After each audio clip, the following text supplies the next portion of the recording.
अवतार मेहर बाबा की जय. जय बाबा कठाळे काका. सेकंड आरती कराल आज, दुसरी. जय बाबा सुरेखाताई. जय बाबा. जय बाबा. जय बाबा. जय बाबा. जय बाबा. अच्छा, वेळ झाली आहे तर म्यूट करते सगळ्यांना आणि आपण सुरू करूया. अवतार मेहर बाबा की जय. अवतार मेहर बाबा की जय. अवतार मेहर बाबा की जय. प्रियतम मेहर प्रभू, आमच्यामध्ये येऊन आपण आम्हा सर्वांना आपल्या दर्शनाचा आणि सहवासाचा आनंद द्यावा आणि आमचे मार्गदर्शन करावे, हीच आपल्या चरणी प्रार्थना. थँक्यू बाबा. जय बाबा. हे प्रियतम परमेश्वरा, तुझ्यावर अधिकाधिक प्रेम करण्यासाठी आम्हा सर्वांना तू सहाय्य कर. अधिक आणखी, त्याहूनही अधिक आणखी प्रेम करण्याकरता, इतकं की तुझ्याशी तद्रूप होण्यास आम्ही पात्र व्हावं व तुझ्यावरील आमचं प्रेम वृद्धिंगत व्हावं, यासाठी आम्हास तू सहाय्य कर. आणि प्रियतम बाबांचा काम अगदी अखेरच्या क्षणापर्यंत व अगदी अखेरच्या क्षणी देखील आमच्या हाती घट्ट राहावा, यासाठी आम्हास तू सहाय्य कर. अवतार मेहर बाबा की जय. अवतार मेहर बाबा की जय. अवतार मेहर बाबा की जय. सगळ्यांना प्रेमपूर्वक जय बाबा. सत्याचे स्फुल्लिंग हे स्पार्क्स ऑफ ट्रूथचं मराठी भाषांतर आपण वाचतोय. आणि तत्पूर्वी मी विसरण्याआधी, गेल्या वेळेला आपण पान नंबर 68 वर थांबलो होतो आणि आता भाग दुसऱ्या पुस्तकातले असे वेगवेगळे भाग त्यांनी पुस्तकात आणि प्रकरण वाईज केलेले आहेत. आता दुसरा भाग आपण आज सुरू करूया. आत्म्याचं स्वरूप कसं आहे, हळूहळू जसं पुढे जाणार तसं थोडंसं अवघड वाटू शकेल, त्यामुळे स्पष्टीकरणासहच आपण जाऊ इथून पुढे. याच्या आधीचा जो भाग आहे त्याच्यामध्ये शेवटी आपण बघितलं होतं की सगळं शांतीकडे वाटचाल हे शेवटचं त्याच्यामध्ये प्रकरण बघितलं होतं. आणि थोडक्यात सांगायचं म्हणजे सगळ्या दुःखाचं मूळ स्वार्थात आहे असं त्याच्यामध्ये आपण बघितलं होतं.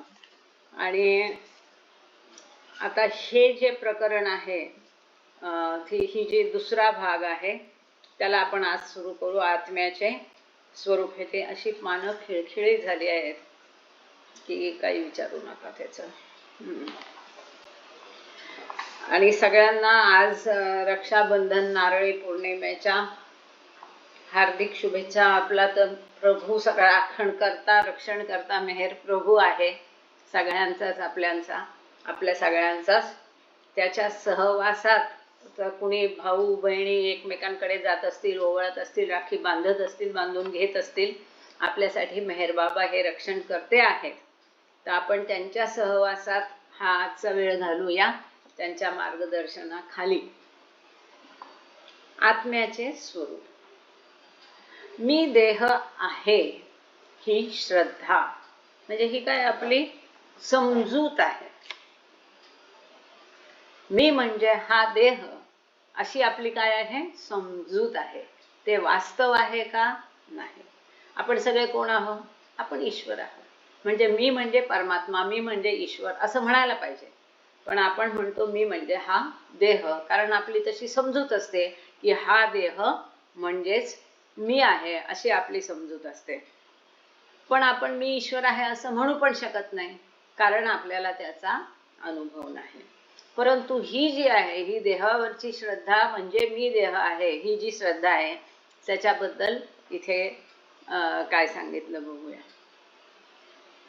उद्यानातून परत येणारास, उद्यान म्हणजे गार्डन, बगीचा. उद्यानातून परत येणारास जर विचारले की तू कुठे होतास, तर तो उत्तर देईल की मी उद्यानात होतो. तो स्वतःचा देह समजतो आणि त्यावर त्याची श्रद्धा असते. असं आता जसं आता विभाताई म्हणाल्या मी आता नाशिकला आहे, म्हणजे काय, त्या समजतात मी म्हणजे हा देह.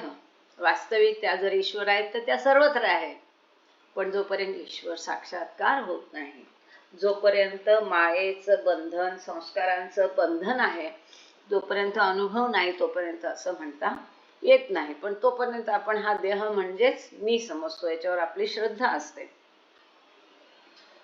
तो स्वतःचा देह समजतो आणि त्यावर त्याची श्रद्धा असते, समजूत असते ती आपली. तो चर्मचक्षुंनी म्हणजे डोळ्यांनी, चमड्याच्या डोळ्यांनी, ह्या साधारण ज्ञानेंद्रियांनी डोळ्यांनी उद्यान पाहतो, म्हणजे बगीचा बघतो, आणि जे उद्यान दृष्टीपथात येते त्यावर त्याचा विश्वास असतो. जे काही या डोळ्यांना दिसतं त्यावर ते आहे म्हणून आपण समजतो. यामुळेच मनुष्याचे त्या संबंधीचे उत्तर ताबडतोब मिळते. जरी त्याचे उत्तर अचूक आहे असे तो समजत असला तरी ते खरे सत्य नव्हे. वास्तविक हे सत्य नाहीये की मी अमुक ठिकाणी आहे, मी तिथे गेलोय, मी असं आहे. हे दिस इज नॉट अ ट्रुथ. विचार, भावना आणि आकांक्षा ह्यांचे अस्तित्व, विचार, आकांक्षा, भावना ह्याचं काय अस्तित्व आहे. मनुष्य एखादी वस्तू पाहतो आणि निष्कर्ष काढतो की तिचे अस्तित्व आहे. परंतु अशा अनेक गोष्टी आहेत की ज्या आपण पाहत नसतो तरीही त्या आपल्याजवळ असतात.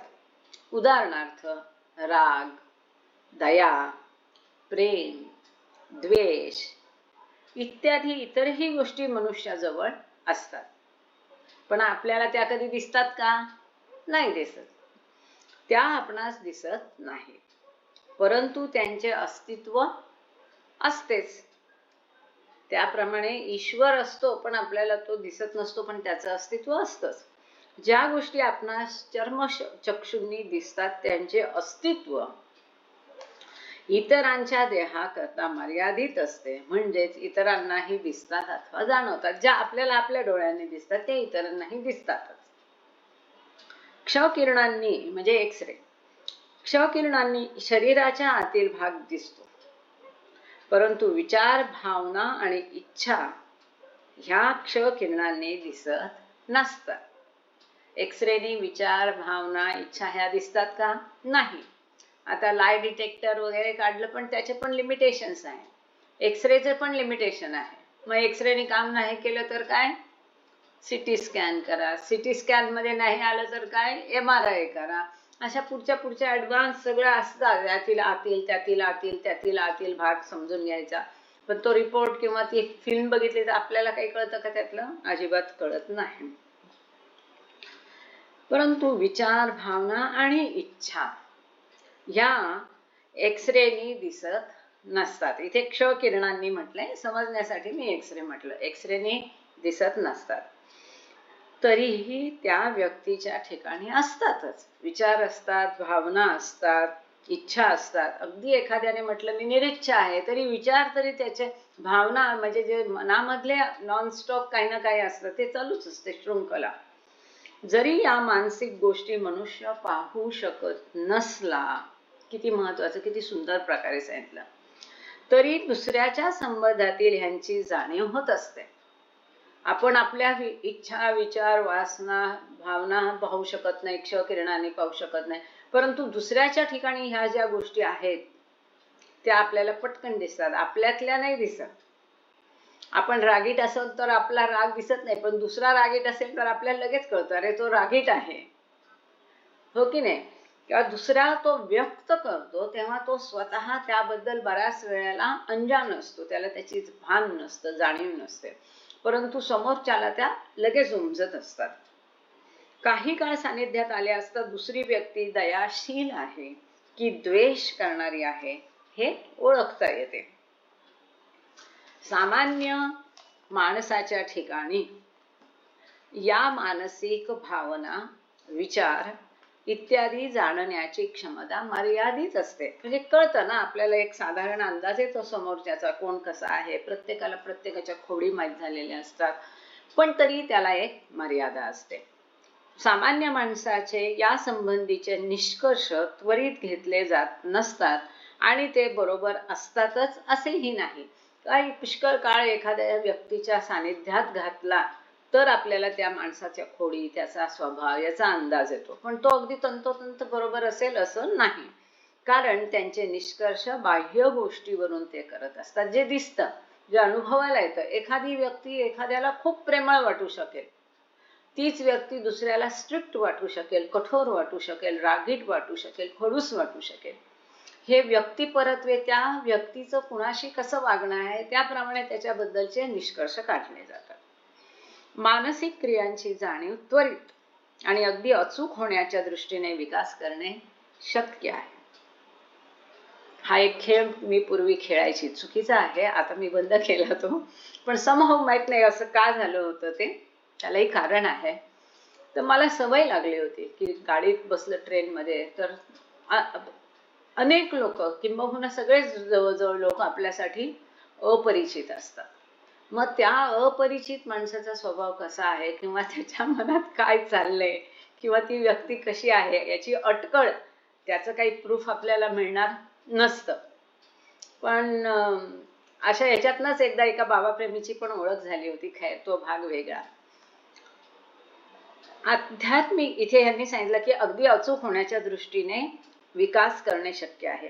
आध्यात्मिक दृष्ट्या प्रगत असणाऱ्यास दुसऱ्या माणसाकडे पाहूनच त्याच्या चारित्र्याची किंवा मनोवृत्तीची प्रत्यक्षपणे अचूक जाणीव होणे शक्य आहे.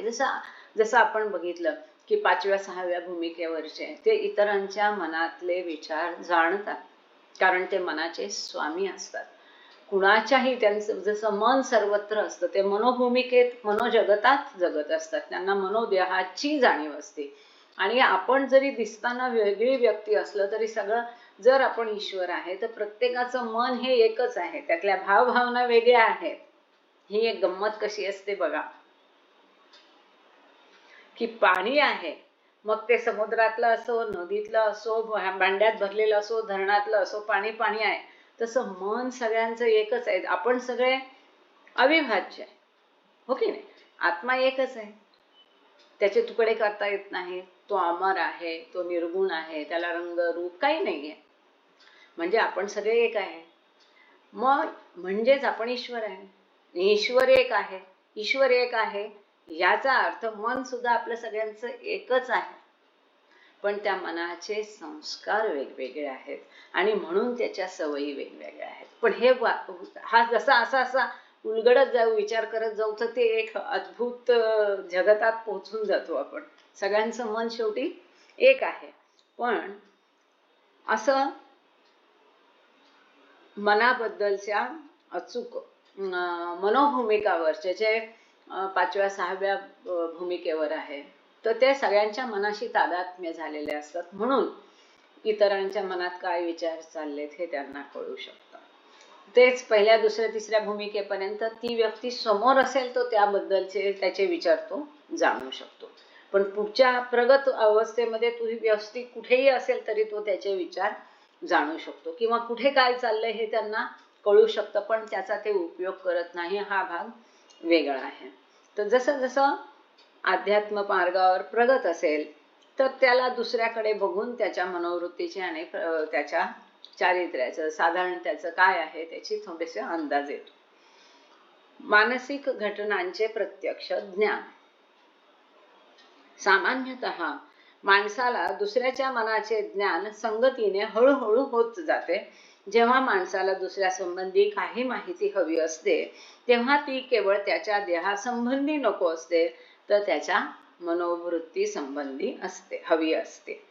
माणसाची जिज्ञासा म्हणजे जाणून घ्यायची इच्छा केवळ वर्तमान काळापुरती मर्यादित नसते. त्याला भविष्यासंबंधी ही उत्सुकता असते की पुढे काय होणार, ह्या माणसाच्या आयुष्यात पहिलं काय होऊन गेलं वगैरे वगैरे. जसे उद्या काय घडेल म्हणून तर लोक ते भविष्यवाल्यांकडे जातात. हे त्याला जाणून घ्यावेसे वाटते. हे जिज्ञासेचा प्रकार आहे. बहुसंख्य लोकांकरता भविष्यकाळ अज्ञात असतो. कुणालाही माहित नसतं की उद्या काय होणार आहे. जे केवळ चक्षुर्वै सत्यम मानणारे असतात त्यांच्या जीवनात भविष्यासंबंधी रुची उत्पन्न होत नाही. आज आणि आता डोळ्याला दिसतं ते खरं, अशी ज्यांची मनोवृत्ती असते त्यांना भविष्यात जाणून घेण्याची उत्सुकता नसते, काही आवड नसते, काही रुची नसते. And that is the correct way. जसं बाबांनी सांगितलं की भूतकाळाचा विचार करायचा नाही, भविष्य काळाची चिंता करायची नाही, लिव्ह इन प्रेझेंट. फक्त वर्तमान आज आहे ते खरं. आणि पुढे जाऊन एरेच काका सांगतात की we were not living only in the present but we were living in now. केवळ आज आत्ता नाही तर आता आहे ह्या क्षणात फक्त आम्ही जगायचो ते सांगतात. कारण पुढच्या क्षणी काय होईल, बाबा काय निर्णय घेतील, बदलतील याची आम्हाला काही कल्पना नसायची. त्यामुळे ते नेहमी तत्पर असायचे, तयार असायचे. ते आत्ताचा क्षण तो खरा त्यांच्यासाठी. आणि ते भरपूर जगले, म्हणून ते बाबांचे साथ देऊ शकले. तर जे केवळ चक्षुर्वैर सत्य मानणारे असतात त्यांच्या जीवनात भविष्यासंबंधी रुची म्हणजे काही आवड किंवा जिज्ञासा त्यांना निर्माण होत नाही. पहाटे विझून उठल्यापासून रात्री झोपेपर्यंत त्यांच्या जीवनात असे काहीच घडत नाही की ज्यामुळे त्यांना दुसऱ्याच्या मनातील आशय किंवा भविष्याविषयीचे ज्ञान प्राप्त करून घेण्याची उत्सुकता उत्पन्न होईल. असं त्या काही उत्सुकता नसते. सूक्ष्म शरीराचे संचार, सटल बॉडी. परंतु कधी चक्षुर्वैर सत्यम मानणाऱ्या सामान्य माणसाच्या जीवनातही अशा काही घटना घडतात की त्यामुळे त्यांची या घटनांसंबंधी उत्सुकता आणि जिज्ञासा जागृत होते. आता आहे तेच खरं असं मानणाऱ्या लोकांच्या आयुष्यातही कधीतरी काहीतरी अशी घटना निर्माण होते की त्यामुळे त्यांना पुढे काय होणार याची उत्सुकता अस्वस्थ करते आणि त्यांना त्याची जिज्ञासा जाणून घ्यायची उत्सुकता, उत्कटता निर्माण होते. जसं आता विभाताईंनी विचारलं, त्यांच्या बहिणीबद्दल विचारलं, येणाऱ्या बाळाबद्दल की काय होणार पुढे, त्यांचा कधी ह्या जिज्ञासा असतात की एखादी व्यक्ती मृत झाल्यानंतर किती दिवसात ती पुनर्जन्म घेईल. त्याच्यावर मेहरप्रसादने सांगितलं की अण्णा खंडाळ्यांच्या पुस्तकात दिले की 12 ते 13 दिवसात घेते. असं नाही. असं आपण दिवसाप्रमाणे निश्चित गणित काहीही सांगू शकत नाही. बाबांनी ते उत्तम प्रकारे दिलंय की 10 दिवसानंतर तो ॲस्ट्रल वर्ल्डला जातो आत्मा, किंवा 3 दिवसानंतर, आता मी ते विसरले, आपण ते जाणणार आहे. आपण हे बाबांच्या शब्दात अगदी बिनचूकपणे दिलेलं आहे लिसन ह्युमॅनिटी मध्ये. ते आपण गुरुवारी आता वाचतोय, तेव्हा बघूच या आपण. पण एक महत्वाचं क्रिएशन अँड कॉजेस मध्ये बाबांनी सांगितलं की पहिल्यांदा त्या आत्म्याला ॲस्ट्रल वर्ल्ड मध्ये म्हणजे ह्या स्थूल जगातातून तो गेला. मग आता कुठेतरी तो आत्मा तर आहे, स्थूल शरीर तर त्याचं आपण विल्हेवाट लावून मोकळे झालो, पण त्याच्या आत्म्याला कुठेतरी पाहिजे अबोड घर ना. तर आत्मा कुठे असतो? तो तर परमात्मा जरी असला तरी अजून संस्कारांमध्ये बंद आहे. जसं आपण बघितलं की 3 कपड्यांचं गाठोडं. ते 3 कपडे कोणते? संस्कार, मन आणि अहम. अहम म्हणजे काय? सेपरेटिव्ह इगो.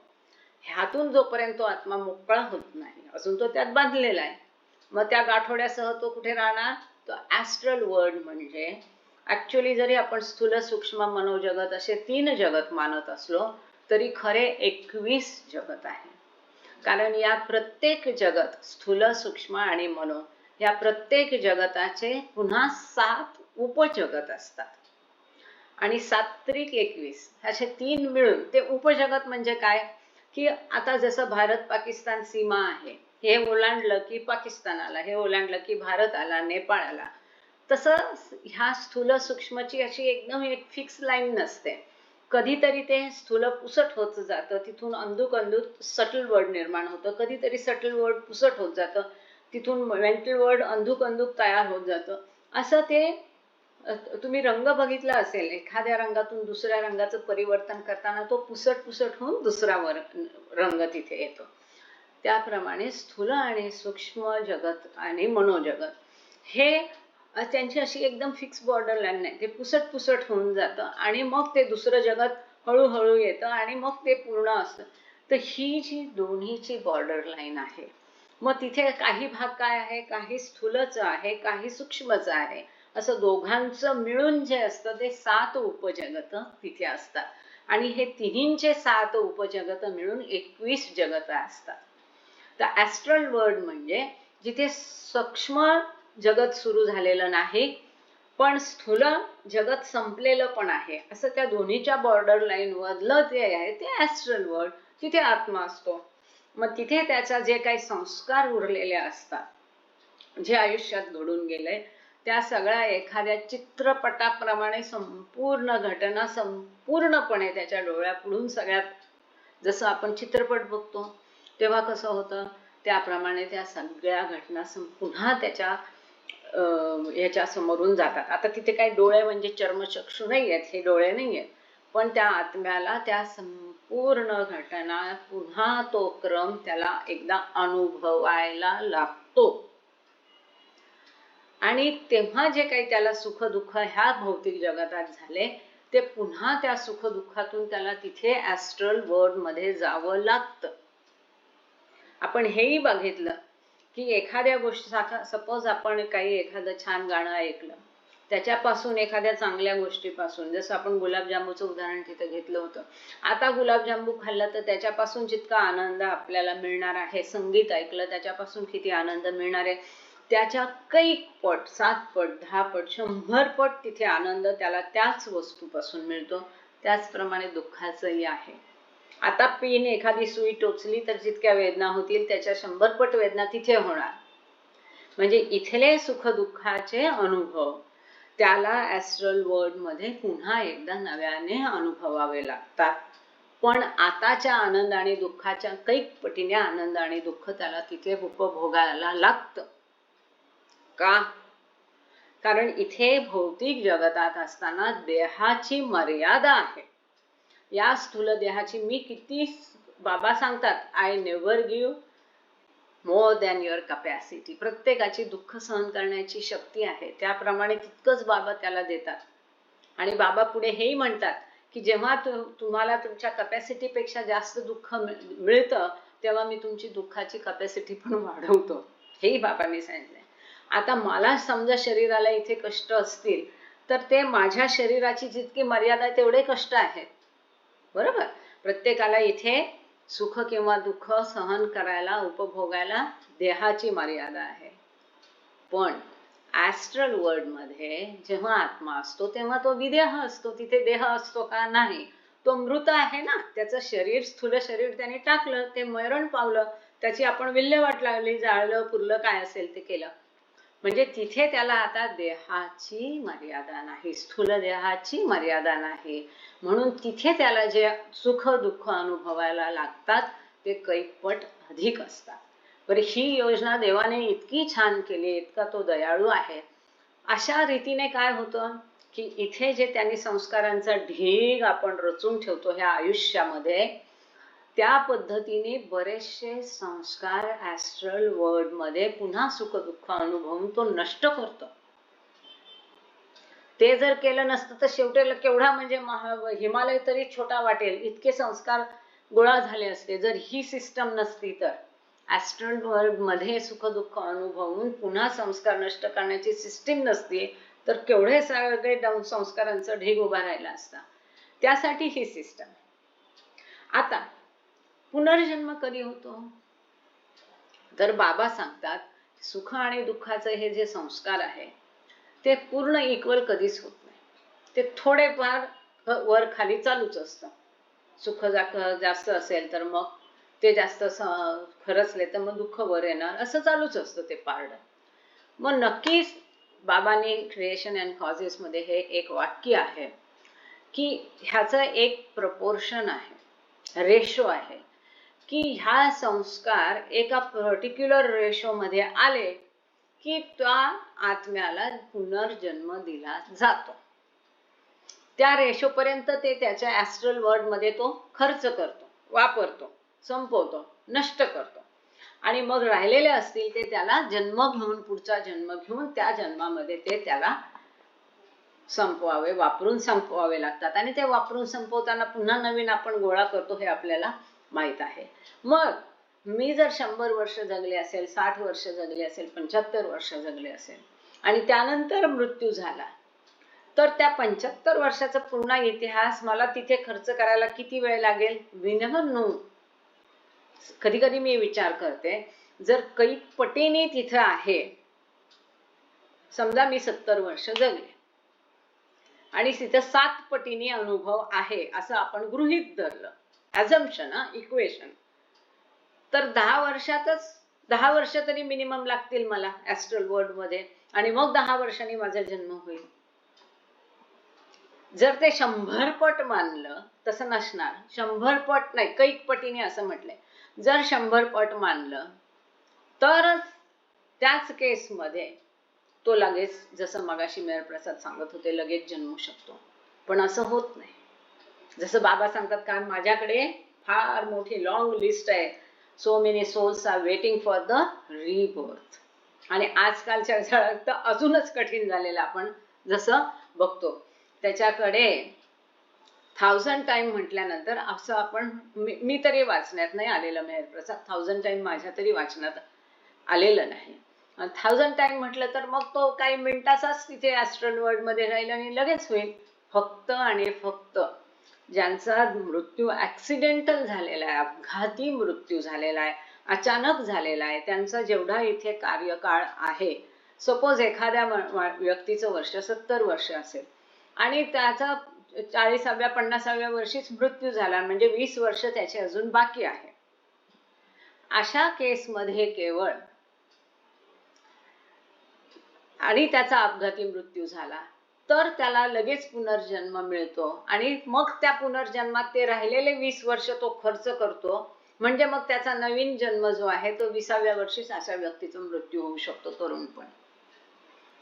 हे पण बाबांनी सांगितलेलं आहे, ह्यातलं मनाचं काहीच नाही. एनिवे, तर आपण पुढे याच्यावरती का शिरलो? सूक्ष्म शरीराचे संचार, सटल बॉडी.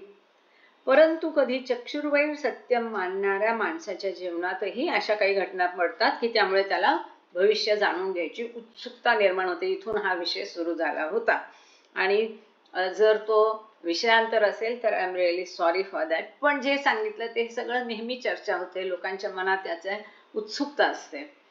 आणि मराठीत आपलं तसंही ह्याची चर्चा होणार नाहीये, कारण लिसन ह्युमॅनिटी आपण इंग्लिशमध्ये वाचून हिंदीत स्पष्ट करणार आहोत, तिथे हे अजून मुद्दे स्पष्ट होतील.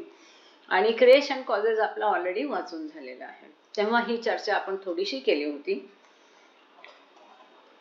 मनुष्य झोपतो तेव्हा हातपाय ताणतो आणि डोळे मिटतो. तो हळूहळू आजूबाजूचे विसरू लागतो. त्याला स्वप्न पडते आणि स्वप्नात तो बरेच ठिकाणी भटकून येतो.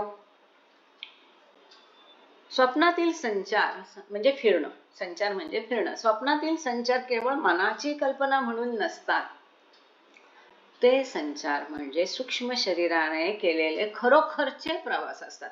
आता आपण स्वप्नात फिरून येतो 10 ठिकाणी, सपोज एखादा अमेरिकेत, फ्रान्सला, बगीचात, नदी काठी कुठेही फिरून आला, तर तो केवळ त्याच्या मनाचा खेळ नसतो, तर त्याचं सटल बॉडी ती फिरून येते सगळं. तिला काही मर्यादा असते का? आपल्याला सूक्ष्म देहाला मर्यादा आहे. विजा पाहिजे, पासपोर्ट पाहिजे, सटल बॉडीला ते काही गरज नाहीये. त्यामुळे हा जो संचार केलेला असतो, तो जो झोपेमध्ये 100 ठिकाणी भटकून आलेला असतो, तो कोण भटकतं? ती सटल बॉडी.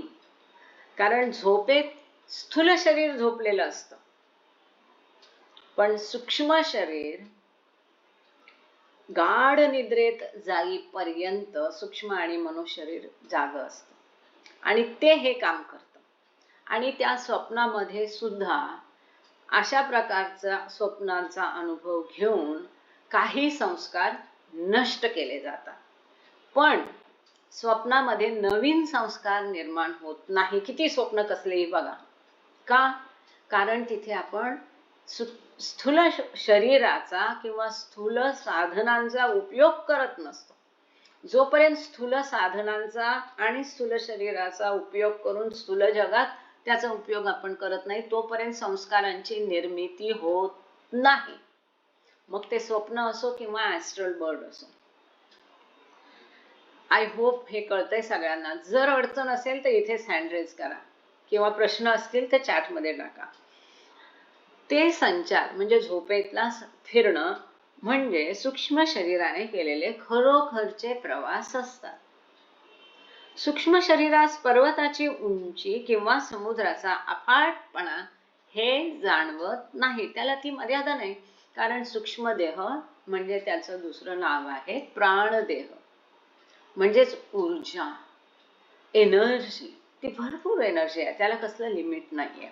आणि स्थूल देहातून तो बाहेर निघून फिरत असतो. स्थूल देह झोपलेला आहे म्हणून तर त्याला अजूनच स्थूल देहाचं बंधन नाही अशा भटकंतीसाठी.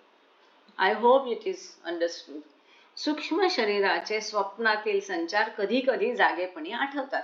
काही स्वप्न असतात आपल्याला उठल्यावर आठवतात, कैक वर्ष पण छान आठवतात. काही स्वप्न अजिबात आठवत नाही. सूक्ष्म शरीरात स्वतःची इच्छाशक्ती आणि सामर्थ्य असते. ज्या गोष्टी स्थूल शरीराकरता शक्य नसतात त्या सूक्ष्म शरीरात सहज शक्य असू शकतात. काही वेळाने सूक्ष्म शरीराचे हे भटकणे बंद होते. कधी? जेव्हा तो गाढ झोपेत जातो तेव्हा मग तिथे सूक्ष्म शरीराचं भटकणं बंद होतं. आता इथे एकच ऍड ऑन द्यावंसं वाटेल की त्या अनंत परमात्म्याचा छोटा अंश म्हणजे आपलं सूक्ष्म शरीर आहे. ह्याच्यावरून तुम्हाला कल्पना येईल की परमात्म्याची अनंत शक्ती किती आहे आणि मर्यादा आणि अमर्यादपणा किती आहे. जर त्याचा एक छोटाशा अंशाला काही मर्यादा नाही झोपेमध्ये, स्वप्नामध्ये, तर प्रत्यक्ष परमात्मा जो आहे त्याच्या जागी किती अमर्याद शक्ती, ज्ञान आणि आनंद असणार. एक कल्पना करण्यासाठी थोडीशी. नंतर गाढ झोपेत काहीच जाणवत नाही. दुसरे दिवशी झोपून उठल्यावर ताजेतवाने वाटण्याकरता गाढ झोप लागाव्यास पाहिजे. पुष्कळ वेळा पुष्कळ जणांना रात्रभर स्वप्न पडत राहतात आणि मग सकाळी त्याला फ्रेश वाटत नाही. म्हणून जागृत स्वप्न अवस्था, गाढ निद्रा, पुन्हा जागरूक अवस्था, गाढ निद्रा, पुन्हा स्वप्न अवस्था, पुन्हा जागरूकता. ह्या स्टेजेस आहेत बाबांनी सांगितलं. झोप प्रत्येकाच्या ह्या स्टेजेस आहेत झोपेच्या. काही जण सांगतात, जसं यरेश काका सांगायचे, मला स्वप्न कधी पडत नाही म्हणजे त्यांना, आणि ते इतके थांबायचे ते लगेच झोपी जायचे, गाढ झोप. बरेच लोकांना लगेच गाढ झोप लागते. आता डॉक्टरकडे तुम्ही जाऊन सांगितलं की मला खूप स्वप्न पडतात तर ते काय सांगणार, पोट खराब आहे, पोटात गॅसेस झाले त्याच्यामुळे तुम्हाला हे स्वप्न पडतात असं ते डॉक्टर सांगते. ही सायन्सची भाषा आहे. खैर, पुढे जाऊया. जगातील सूक्ष्म अनुभव. स्वप्न आणि जागृत अवस्था एकाच वेळी अनुभवणे सामान्यतः शक्य नाही. जागृतावस्थेत मनुष्य जाणीवपूर्वक आणि निश्चित स्वरूपाच्या क्रिया करत असतो. स्वप्नात तो अद्भुत क्रिया करत असतो. त्या क्रियांची त्यास पुसट जाणीव असते. फार क्वचित प्रगत व्यक्तीप्रमाणे तो जागृती आणि स्वप्न एकाच वेळी अनुभवतो. हे पण शक्य असतं की बराच वेळेला तो जागाही नसतो आणि झोपलेलाही नसतो. ही जी मधली आहे, जागृती आणि स्वप्न एकाच वेळी अनुभवणं, ही एक वेगळी अवस्था आहे. आध्यात्मिक क्षेत्रातील प्रगत व्यक्तीस हा अनुभव बहुधा येतो. भंडाराचे भोयर भाऊ आहेत का जॉईन झालेले? शिवराम भोयर जॉईन झालेत का? जर स्वप्न आणि जागृती एकाच वेळी असली तर जागृतीच्या जाणीवेतही मनुष्यात शुद्ध सुखाचा अनुभव येतो. की बऱ्याच वेळा ही जर स्वप्न आणि जागृती, किंवा झोपलेला नाही पण जागाही नाही, जागा आहे स्वप्नही नाही, आणि अशा वेळी काही एखादा अनुभव तुम्हाला येतो आणि तो जो आनंद असतो तो शुद्ध सुखाचा अनुभव, सुंदर अनुभव असतो. कल्पनेत सूक्ष्म अनुभव. संत हे जागृती आणि स्वप्न यांचा एकाच वेळी अनुभव घडू शकतात आणि कधी कधी तो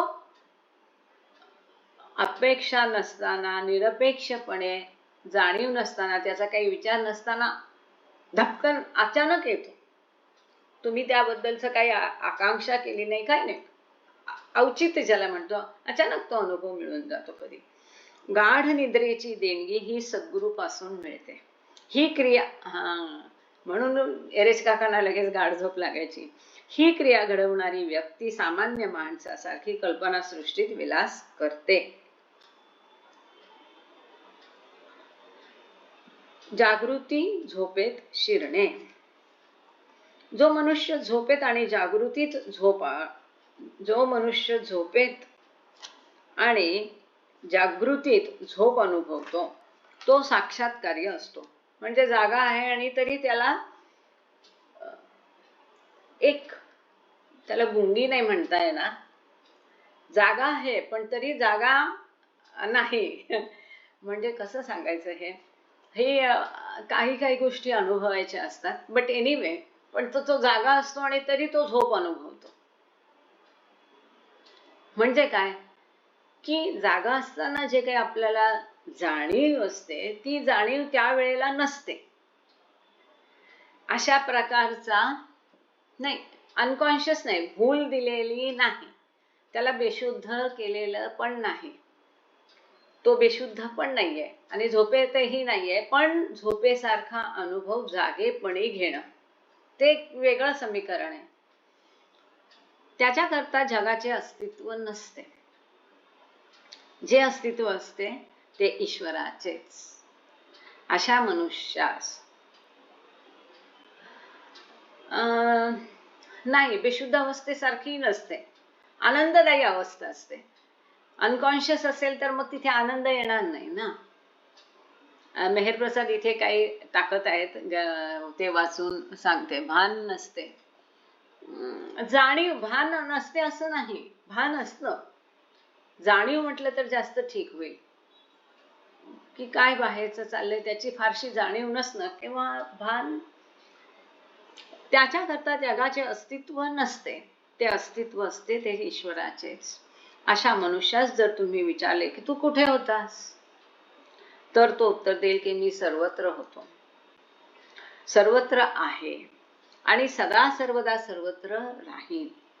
तो स्वतःच्या शरीरापेक्षा वेगळा समजतो. तो बघतोय अरे तिथे शरीर आहे आणि तो स्वतः सगळीकडे संचार करून येतो. पण हे क्षणमात्र, सामान्य माणसाच्या बाबतीत हे क्षणमात्र असू शकतं, ओकेजनल असू शकतं, कधीतरी असू शकतं. तो स्वतःच ईश्वर समजतो, हे आध्यात्मिक प्रगत आत्म्यांच्या बाबतीत. आणि आपले अस्तित्व सर्वत्र आहे असे मानतो, लाईक जसं 6व्या भूमिकेत होतं. म्हणूनच त्याच्या अत्युच्च अनुभवामुळे तो निश्चयाने म्हणत असतो की सदा सर्वदा सर्वत्र असतो, सध्याही आहे आणि पूर्वीही होतो. त्याच्या मनात असे येत नाही की तो बगीचात होता. याचे कारण असे की त्याला त्याच्या शरीराचेही भान नसते. असा अनुभव असणारे विरळा, अगदी हाय प्रोफाईल म्हणजे आध्यात्मिक दृष्ट्या खूप प्रगत अशा आत्म्यांनाच असा अनुभव येऊ शकतो. सूक्ष्मातून आत्म्याचे जाणे येणे. सूक्ष्मातून म्हणजे सटल वर्ल्ड किंवा ज्याला प्राण जगत म्हटलेलं आहे, किंवा हे प्राण जगत हा सगळ्याचा आधार बिंदू आहे. त्या प्राण जगत आधी निर्माण झालं मग स्थूल जगत निर्माण झालं. आत्मा जसा स्वाभाविक अवस्थेतून बाहेर पडतो तसाच तो मायेत शिरतो आणि जगात त्याचा प्रवास सुरू होतो. स्वाभाविक अवस्था म्हणजे परमात्मा अवस्था. अलौकिक शक्ती असणारे प्रगत योगी ही मायेत गुरफटतात. म्हणून त्या ज्या पौराणिक कथा असतात ना की त्याची तपश्चर्या भंग झाली, अमुक झालं तमुक झालं, त्याच्यावर मायेचा प्रभाव दिसून येतो. त्या आंतरिक स्तरात गोंधळतात आणि मग्न होतात व मायेची शिकार बनतात.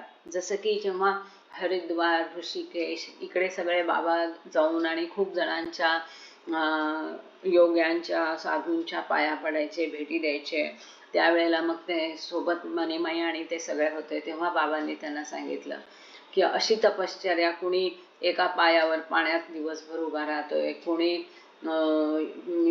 झाडाला आपली पारंबीला हे बांधून घेतलंय, कोणी उलट्या अवस्थेत लटकतंय. अशा वेगवेगळ्या प्रकारचे जे तपस साधन जे करत होते, तप जप, तर बाबांनी त्यांना सांगितलं की तुमच्या नशिबात जो मी आहे, म्हणजे प्रत्यक्ष बाबांचा भौतिक सहवास, दर्शन, त्यांचा हे त्या एवढे वर्षानुवर्ष हे लोक एवढे कठोर तप जप करतात, परंतु त्यांच्याही नशिबात ते नाही जे तुमच्या नशिबात आहे. आणि हे अशा प्रकारे जर त्यांनी साधना कैक वर्ष जरी अजून केली, कैक आयुष्य जरी त्यांनी ही कैक युग जरी अशी साधना केली तरी त्यांच्या नशिबात मी नाही, असं बाबांनी सांगितलं होतं त्याने. त्यांच्यावर मायेचा प्रभाव दिसून येतो. सॉरी, ते आंतरिक स्तरात गोंधळतात आणि मग्न होतात आणि मायेची शिकार बनतात. सामान्य माणसासारखे त्यांना आत्म्याच्या प्रतिबिंबाची जाणीव असते, आत्म्याची नसते. परंतु जेव्हा ते मायेपासून मुक्त होतात तेव्हा ते परत मूळ अवस्थेत शिरतात. या अवस्थेत योग्यास असे वाटते की सर्व विश्वच त्याच्यापासून उत्पन्न झाले आहे. जेव्हा तो या बिंदूच्या, त्या सामान्यतः ओम म्हणतात, उत्पत्ती बिंदू किंवा क्रिएशन पॉइंट पार जाण्यात, त्या उत्पत्ती बिंदूच्या पार जाण्यात यशस्वी होतो, म्हणजेच ईश्वर साक्षात्कार जेव्हा त्याला प्राप्त होतो, तेव्हा त्यास विश्वाचेही भान राहत नाही. ही फना अवस्था आहे, 7व्या भूमिकेतली पहिली अवस्था. कारण त्यावेळी आकार जाणवत नाही, सर्वत्र निराकार ईश्वरच जाणवतो. त्याच क्षणिक सुखदुःखे जाणवत नाहीत, तर आनंद घनाचाच अनुभव येतो. निद्रित जागृती किंवा जागृत निद्रेचा हाच अर्थ आहे.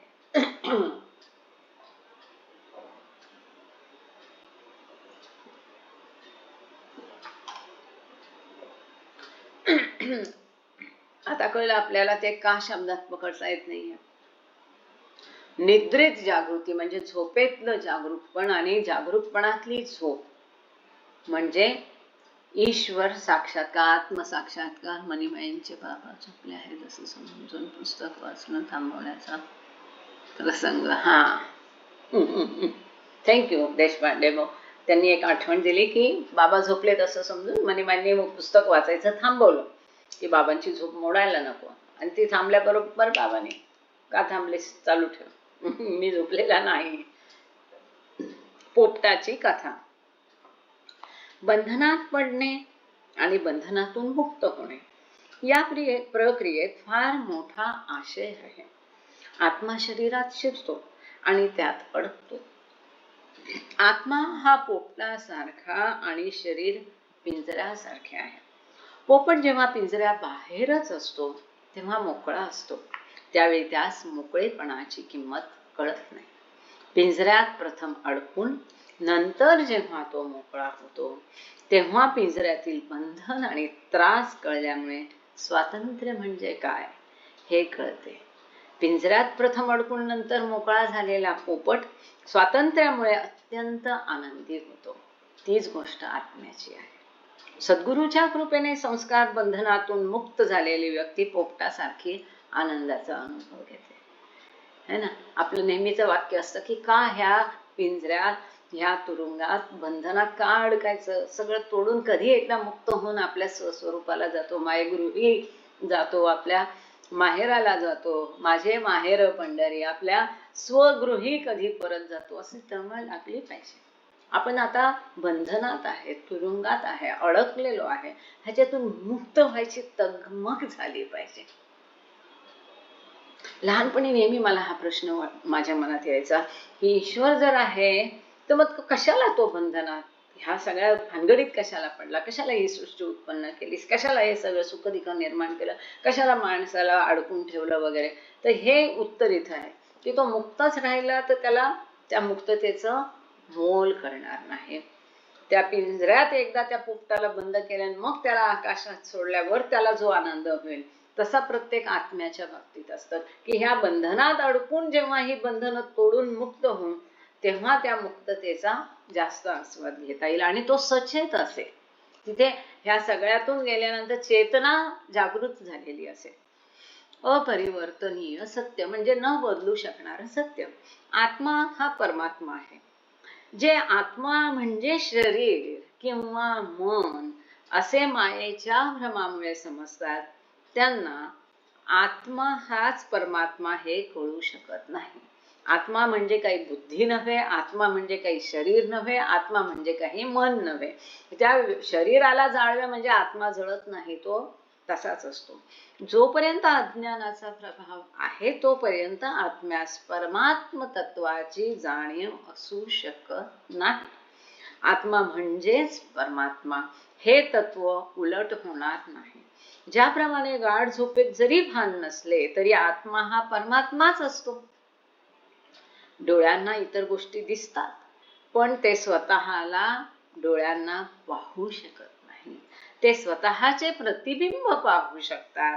त्याचप्रमाणे आत्म्याला जगाची जाणीव असते परंतु स्वतःची तेवढी जाणीव नसते. जी जाणीव राहते ती नाशवंत देहाची राहते.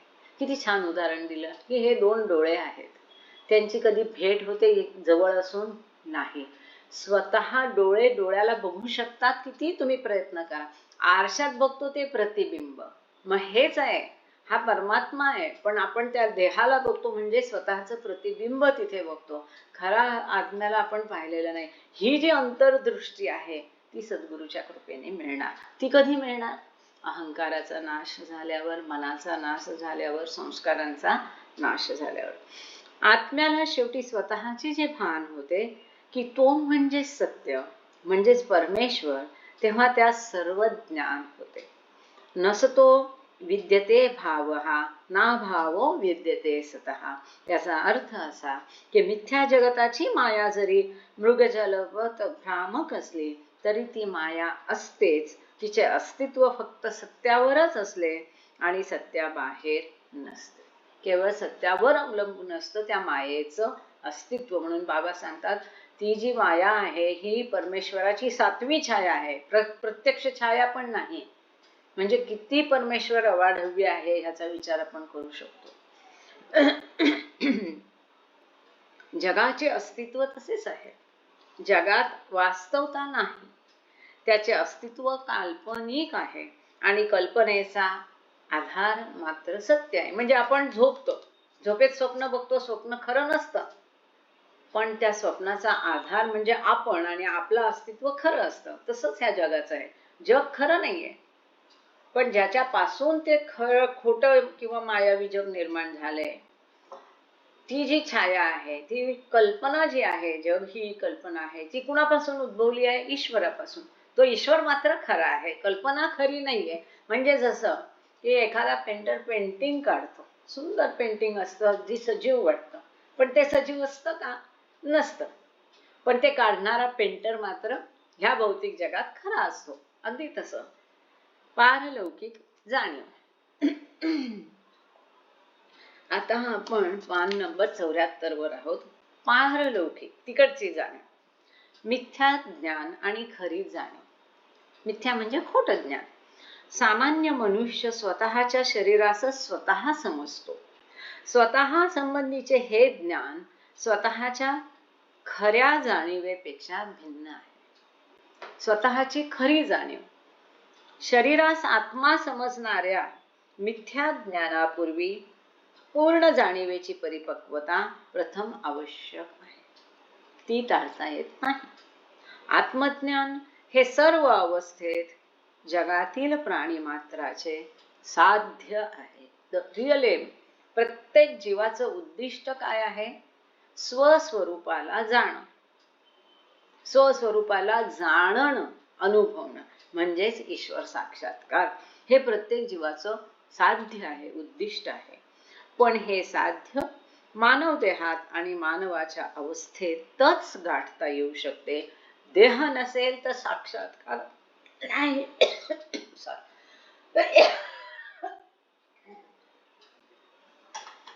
देह नसेल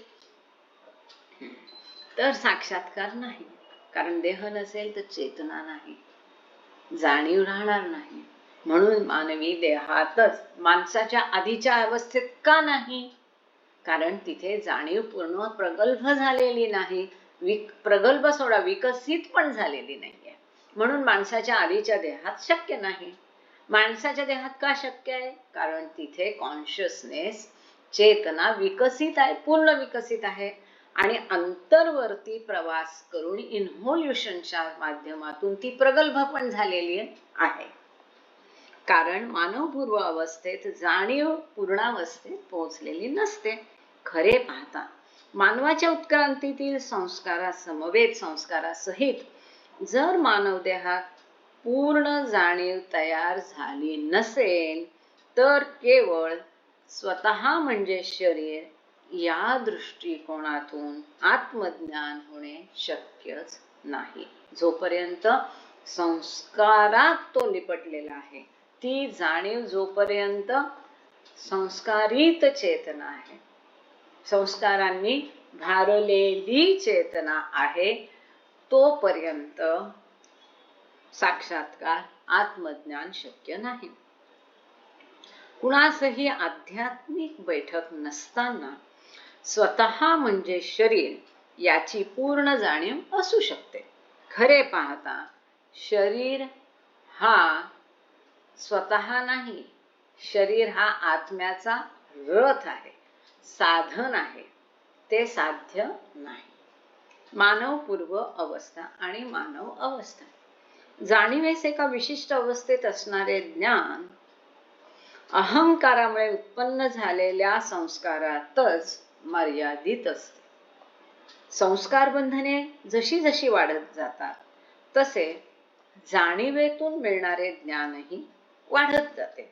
मानव स्वरूपात जाणीवेतून आत्म्याचा जणू रथ असणाऱ्या शरीराचे पूर्ण ज्ञान होऊ शकते.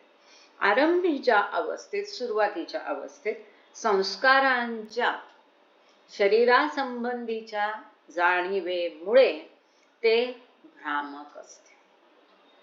आता जी जाणीव आहे ती पूर्ण प्रगल्भ नाही, म्हणून जे काही ज्ञान आहे ते भ्रामक आहे. परंतु मानव पूर्व अवस्थेतील अविकसित जाणीवेत हे भ्रामक आत्मज्ञानही होऊ शकत नाही. त्याला तेवढंही कळत नाही. मानवाच्या पूर्व अवस्थेत जेवढं मानवाला कळतं, जाणवतं, तेही पशुला, किड्यांना, मुंग्यांना जाणवत नाही, कारण तिथे कॉन्शियसनेस किंवा जाणीव त्याची पूर्ण विकसित झालेली नसते. आता माणसामध्ये जाणीव पूर्ण विकसित झाली म्हणून तो रूपांची जी उत्क्रांती आहे ती थांबली.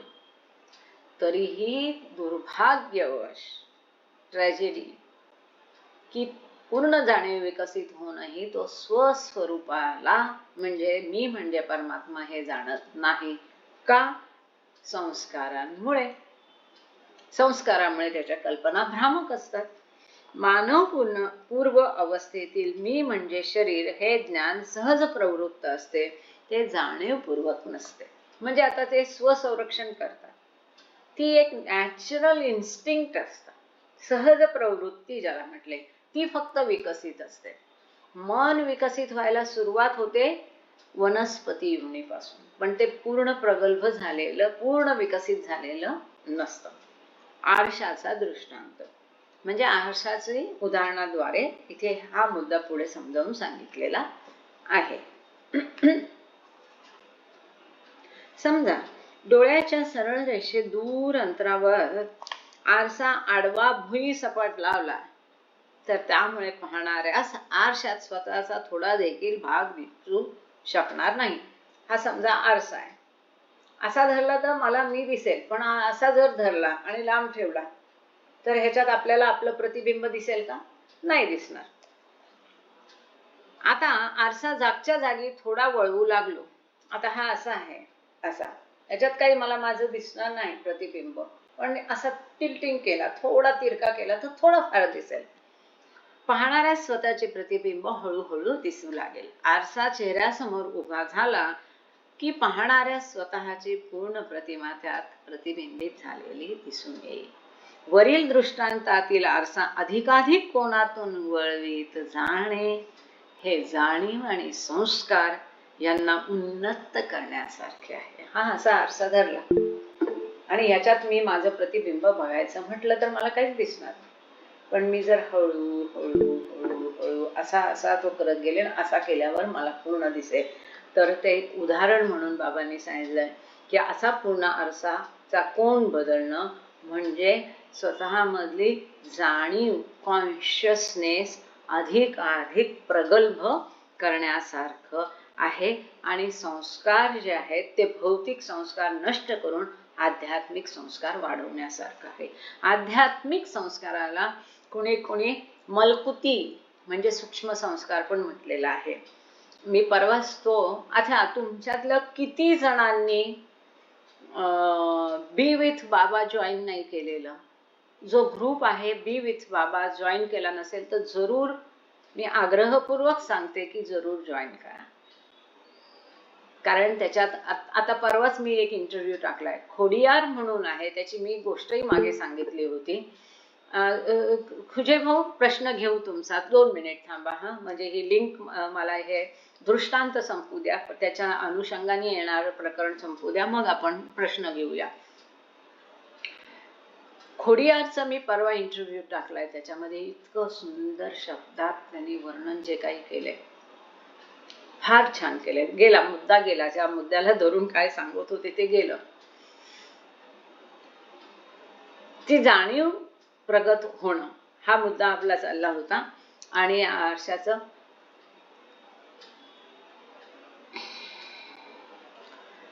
ज्यांनी बी विथ बाबा ग्रुप नाही जॉईन केला त्यांनी जरूर जॉईन करा. त्यानंतर ट्रॅव्हल विथ बाबा हा पण एक नवीन ग्रुप आपण आत्ताच नुकताच काही दिवसापूर्वी 4-5 दिवस झाले असतील किंवा आठवडा झाला असेल नवीन केलाय की बाबा संबंधीच्या जागांबद्दलचा तो ग्रुप आहे. त्यात थोड्या हकीकती आहेत, थोडं शॉर्ट मध्ये इन्फॉर्मेशन आहे, GPS लोकेशन दिलेले आहेत, लोकांचे नंबर दिलेले आहेत, तिथं गेलं तर तुम्हाला ते जागा दाखवायला, त्यावेळेसचे त्याचे फोटो, बाबांचे त्या जागेतले फोटो, आताचे काय परिस्थिती आहे, आता फोटो त्या जागेची काय परिस्थिती आहे, कुठे आहे, त्याचं लोकेशन काय आहे, हे सगळं त्यात दिलेलं आहे. तेव्हा माझा आग्रह राहील की तुम्ही ते जॉईन करा. आणि तिसरी महत्वाची गोष्ट की हे जे आता आपले सगळे लेक्चर आपण रेकॉर्ड करून यूट्यूबवर टाकतो, त्याला जर तुम्ही अजून पण सबस्क्राईब केलं नसेल तर जरूर सबस्क्राईब करा. हे सांगण्याचं कारण असं आहे की आपण त्यात कुठलेही क्लेम केलेलं नाही यूट्यूबकडनं. आणि मग ते यूट्यूबवाल्यांकडनं हे येतं की तुमचे सबस्क्रायबर नाही मग चॅनल बंद करता येईल, तुम्हाला व्ह्यूज नाही मग चॅनल बंद केलं जाईल, किंवा लाईक्स नाही वगैरे, असं काय काय त्यांचे नियम आहेत. आपण तर त्यात काही त्यांच्याकडून ते जे काय आहे ॲड फ्री तर आपण त्याला करू शकत नाही, कारण मी काही ते पेड घेणार नाहीये यूट्यूब चॅनल, आणि पेड घेतलेलंही नाहीये. म्हणजे फ्री यूट्यूब चॅनल आहे, त्याच्यामध्ये मग त्यांच्या सगळ्या अशा डिमांड सुरू होतात, जेव्हा की हे सगळे रेकॉर्डिंग वगैरे काही लोकांना उपयोगी आहेत. आणि मेहरजी ॲप मध्ये ते सगळे त्यांनी घेतलेले आहेत. हा मुद्दा सुरू झाला होता. खोडियारचा इंटरव्ह्यू बी विथ बाबा मध्ये परवा टाकलेला आहे. खोडियार हा प्रेमाश्रमचा मुलगा आहे आणि इतकं सुंदर आयुष्य तो नंतर जगलाय, आणि जितकं म्हणजे फक्त 22 महिने हे लोक बाबांच्या शाळेत असून त्यांची इतकं समज प्रगल्भ आहे, ते अद्भुत आहे. एनिवे पुढे आपण हा पॅरेग्राफ पूर्ण करू. ज्या अर्थी मानवी स्वरूपात दोहोंचीही वाढ पूर्ण झालेली असते त्या अर्थी मनुष्यात स्वतःच्या देहाची ओळख ही संस्कारांनी मर्यादित असणाऱ्या जाणीवेतून होत असते. मर्यादित जाणीवेच्या आरशात स्वरूपाचे पूर्ण प्रतिबिंब दिसू शकते. त्यातून आत्म्याची आध्यात्मिक जाणीव होऊ शकत नाही. जेव्हा जाणीव ही अनुभवातून आलेल्या संस्काराच्या बंधनातून पूर्णपणे मुक्त होईल, म्हणजेच संस्कार मुक्त होईल, म्हणजेच ती मानवी जाणीव राहणार नाही, संस्कारित कॉन्शियसनेस राहणार नाही, तेव्हाच त्याला सत्याचे खरे ज्ञान होईल. जेव्हा ती जाणीव संस्कार मुक्त होईल तेव्हा ती मानवी जाणीव दैवी जाणीव होईल. संस्काराच्या अनुभवातून अमर्याद मायेचे आभासात्मक ज्ञान होते. जी अमर्याद माया आहे ती पण ईश्वराच्या आतच होती, ती हळूच बाहेर आली आणि ती वाढत गेली हे आपण बघितलेलं आहे. तर त्या मायेचं आपल्याला आभास होतो, आभासात्मक ज्ञान होतं. आता 2 मिनिटं राहिलेले आहेत, आपण इथे थांबूया. आज 19 तारीख आहे.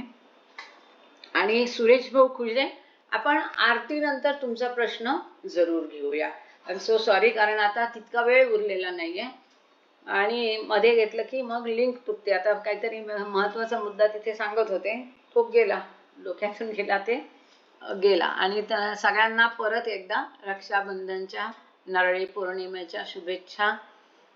हॅपी रक्षाबंधन. प्रार्थना आज कुणाला दिलेली आहे? प्रार्थना आज कुणाला दिलेली आहे? आरती दिलीप पाठाडेंना दिली आहे आणि सेकंड आरती कठाळे काका किंवा सुरेखा ताई करतील. प्रार्थना मला दिली हा बरोबर, विभाताईंना प्रार्थना दिली. तर तुम्ही बरोबर 7 वाजता सुरू कराल बरं का प्रार्थना. आणि बाकीच्यांनी आपले माईक बंदच ठेवा, म्हणजे मग त्याच्यात डिस्टर्बन्स होत नाही. तर तुम्ही आता सुरू करू शकता. अवतार मेहर बाबा की जय. थँक्यू बाबा. अवतार मेहर बाबा की जय. अवतार मेहर बाबा की जय. तुमचा व्हिडिओ चालू करा विभाताई. जय बाबा. हे परवरदिगार, सर्वांचे पालन करणारा व रक्षण करणारा, तू अनादि व अनंत आहेस. तू अद्वैत व अतुलनीय आहेस. तुझा थाट कुणालाही लागू शकत नाही. तुझा ठाई रंग नाही, अभिव्यक्ती नाही, रूप नाही, तसेच गुणही पण नाही. तू अमर्याद आणि अगाध आहेस. तर्क व कल्पना या पलीकडे आहेस. तू सनातन व अविनाशी आहेस. तू अविभाज्य आहेस. दिव्य दृष्टीशिवाय तुला कुणीही पाहू शकणार नाहीस. तू सतत होतास, तू सतत आहेस व सतत राहशीलही. तू सर्व ठिकाणी आहेस, सर्वात आहेस आणि सर्वांच्या पलीकडेही आहेस. तू आकाश मंडळात आहेस, पाताळात आहेस. तू व्यक्त व अव्यक्तही आहेस व सर्व भूमिकांच्या पलीकडेही आहेस. तू तिन्ही भुवनात आहेस व त्रिभुवना पलीकडे आहेस. तू अगोचर असून स्वतंत्र आहेस. तू विश्वकर्ता व देवदेवेश्वर आहेस. तू सर्व मनांचा हृदयांचा ज्ञाता आहेस. तू सर्व शक्तिमान व सर्वव्यापी आहेस. तू अनंत ज्ञान, अपरिमित शक्ती व असीम आनंद आहेस. तू ज्ञान सिंधू आहेस. सर्वज्ञ व अनंत ज्ञानी आहेस. भूत, वर्तमान व भविष्य यांचा तू ज्ञाता असून स्वमेव ज्ञानच आहेस. तू दयेचा सागर असून सदैव कल्याणकारी आहेस. अनंत गुणांनी नटलेला तू आत्म्यांचा आत्मा आहेस. सत्य, ज्ञान व आनंद यांची त्रयी तू आहेस. तू सत्याचा उदय असून प्रेमाचा महासागर आहेस. तू आदिपुरुष असून श्रेष्ठाहून श्रेष्ठ आहेस. तू प्रभू व परमेश्वर आहेस. तू परमेश्वर असून परात्पर परमात्मा आहेस. तू परब्रह्म आहेस. तू अल्लाह, इलाही, एजदा, अहुर माजम व प्रियतम परमेश्वर आहेस. तुला पूजा किंवा एकमेव पूजनीय असे म्हणतात. हे असीम दयासागर प्रभुराज, आमच्या हातून घडलेल्या सर्व पापांबद्दल आम्हाला पश्चाताप होत आहे. असत्य, अन्याय, अमंगल अशा प्रत्येक विचाराबद्दल, बोलू नये अशा बोलल्या गेलेल्या प्रत्येक शब्दाबद्दल व करू नये अशा केलेल्या प्रत्येक कृतीबद्दल आम्हाला पश्चाताप होत आहे. स्वार्थाने प्रेरित अशा प्रत्येक कृत्याबद्दल, शब्दाबद्दल, विचाराबद्दल, तसेच द्वेषमूलक असे कृत्य, शब्द व विचार यांच्याही बद्दल आम्हाला पश्चाताप होत आहे. प्रत्येक कामुक विचाराबद्दल व कामुक कृत्याबद्दल आम्हाला पश्चाताप होत आहे. तसेच खोटेपणाबद्दल, सर्व प्रकारच्या ढोंगांबद्दल आणि देऊनही पूर्ण न करू शकलेल्या प्रत्येक वचनाबद्दल, लोकांच्या अनुपस्थित त्यांची निंदा करण्याबद्दल व त्यांचे दोष दाखवण्याबद्दल आम्हाला पश्चाताप होत आहे. विशेषतः दुसऱ्यांची हानी करणाऱ्या प्रत्येक कृत्याबद्दल, दुसऱ्यास दुःख देणाऱ्या प्रत्येक शब्दाबद्दल व कृतीबद्दल आणि दुसऱ्यांना दुःख व्हावे अशा प्रत्येक इच्छेबद्दल आम्हाला पश्चाताप होत आहे. हे प्रभुराज, आमच्यावर अपार दया करून आम्ही केलेल्या सर्व पापांबद्दल आम्हाला क्षमा करा. तसेच तुझ्या इच्छेप्रमाणे विचार करण्याच्या, बोलण्याच्या, वागण्याच्या बाबतीत आमच्या हातून सतत ज्या चुका झाल्या त्यांच्याबद्दलही आम्हाला क्षमा करा. हे प्रियतम परमेश्वरा, तुझ्यावर अधिकाधिक प्रेम करण्याकरिता आम्हा सर्वांना तू सहाय्य कर. आणखी अधिक प्रेम करण्याकरिता, इतके की तुझ्याशी एकरूप होण्यास आम्ही पात्र व्हावे व तुझ्यावरील आमचे प्रेम वृद्धिंगत व्हावे, यासाठी आम्हास तू मदत कर. आणि प्रियतम बाबांचा दामन अगदी अखेरच्या क्षणापर्यंत व अगदी अखेरच्या क्षणी देखील आमच्या हाती घट्ट राहावा, यासाठी बी आम्हास तू सहाय्य कर. अवतार मेहर बाबा की जय.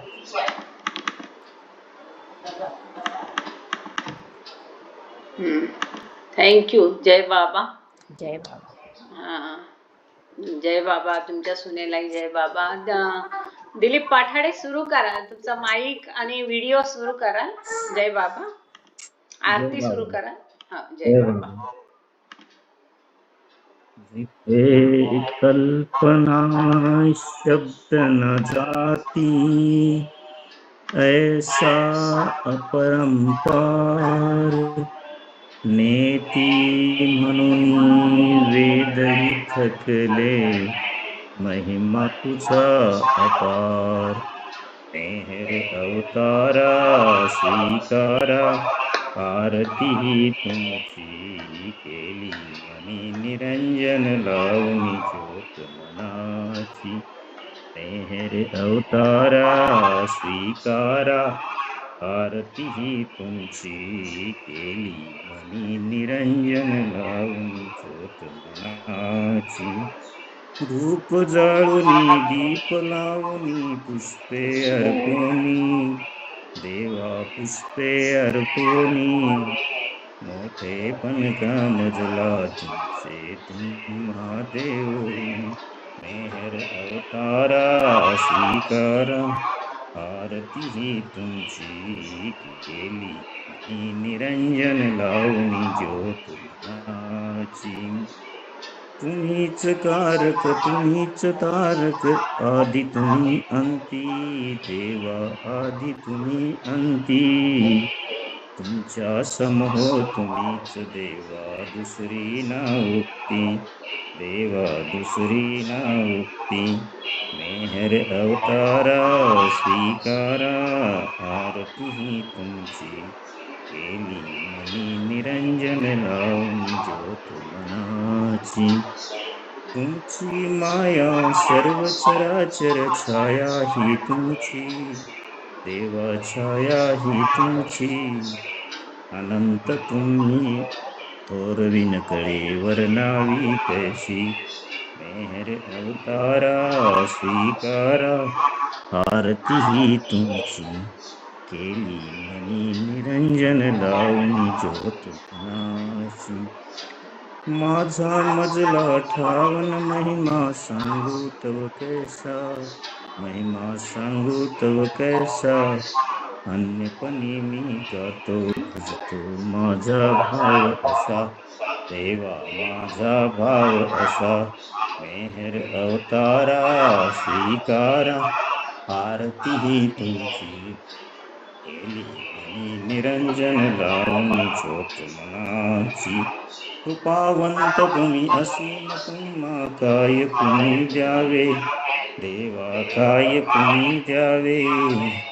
एक मागणे स्मरण तुझे नित्य तव भक्ता व्हावे. मेहर अवतारा स्वीकारा, आरती ही तुमची केली मनी निरंजन लावणी ज्योत मनाची. मेहर अवतारा स्वीकारा, आरती तुमची केली मनी निरंजन लावणी ज्योत मनाची. मेहर अवतारा स्वीकारा, आरती तुमची केली मनी निरंजन लावणी ज्योत मनाची. अवतार मेहर मेहर बाबा बाबा की जय। की जय। अवतार मेहर बाबा की जय। अवतार मेहर बाबा की जय। जय बाबा। Thank you. जय बाबा. कठाळे काका जय बाबा.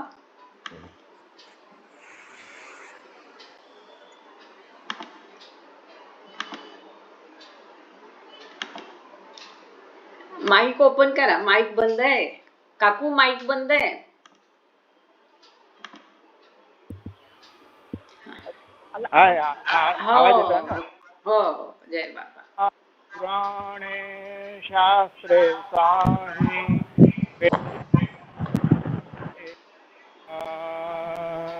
तुझा सांगना कुणा लागला महिमा देवा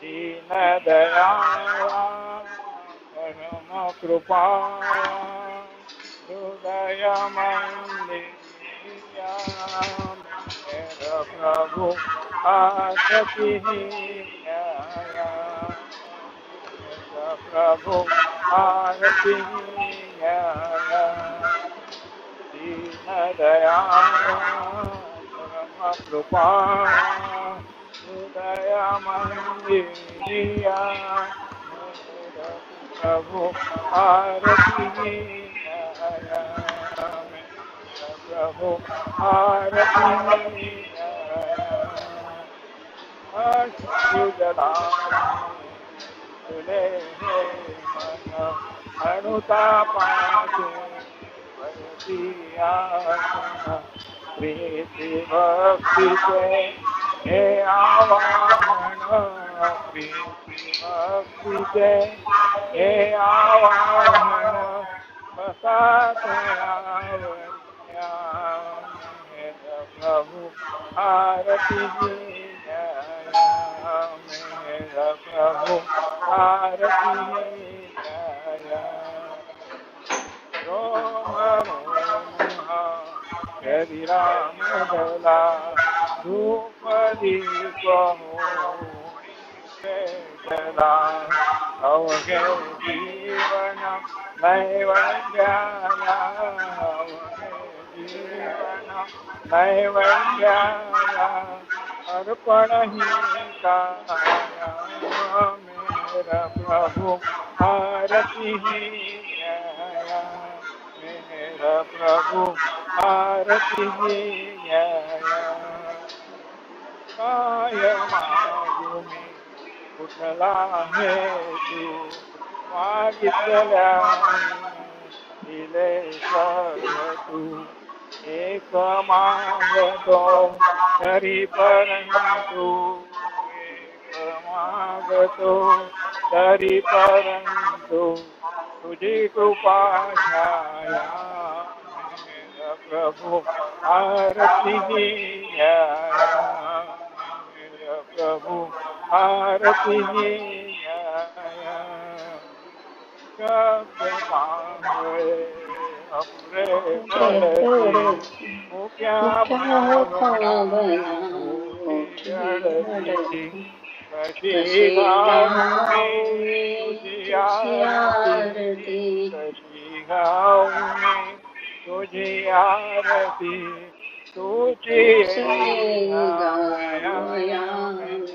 प्रभु आरती न्याया मेरा प्रभु आरती न्याया दीन दयाळा परम कृपाळा दीन दयाळा परम कृपाळा हृदय मंदिरिया मेरा प्रभु आरती न्याया मेरा प्रभु आरती न्याया अवतार मेहर बाबा की जय. Thank you. जय बाबा. जय बाबा. Please check your WhatsApp some page about. Suresh भाऊ खुजे तुमचा प्रश्न विचारा. जय बाबा. तुमचा हँड रेज होता त्यावेळेस आपण घेऊ नाही शकलो. सुरेश भाऊ खुजे जय बाबा.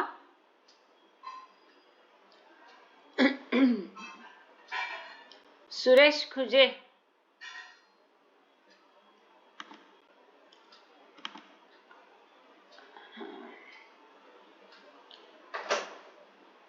बाकी कुणाला प्रश्न आहेत का? काही काही शेअर करायचे, विचारायचे? जय बाबा. सुरेश खुजेंचा हँड रेज चुकून झाला होता की त्यांना काही विचारायचंय, ते सारखं सारखं हँड रेज वाजवत पण होते, पण आता दिसत नाहीयेत. He has already left the meeting. काय हरकत नाही, ठीक आहे. आज सण असून तुम्ही सगळे छान उपस्थित राहिला, त्यामुळे स्पेशल आभार. थँक्यू. आता सगळेजण आपलं माईक आणि व्हिडिओ ओपन करून दर्शन द्या. जय बाबा. जय बाबा. जय बाबा. जय बाबा.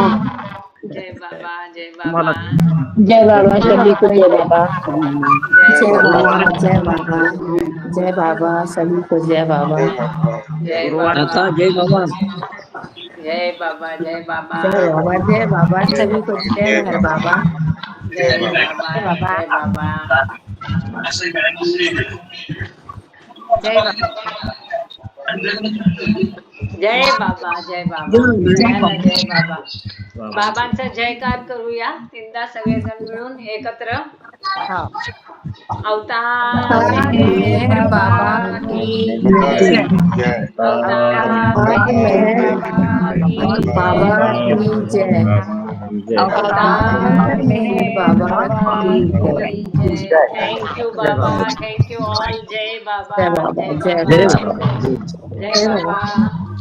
जय बाबा. जय बाबा. जय बाबा. जय बाबा. जय बाबा. जय बाबा. सगळ्यांना जय बाबा.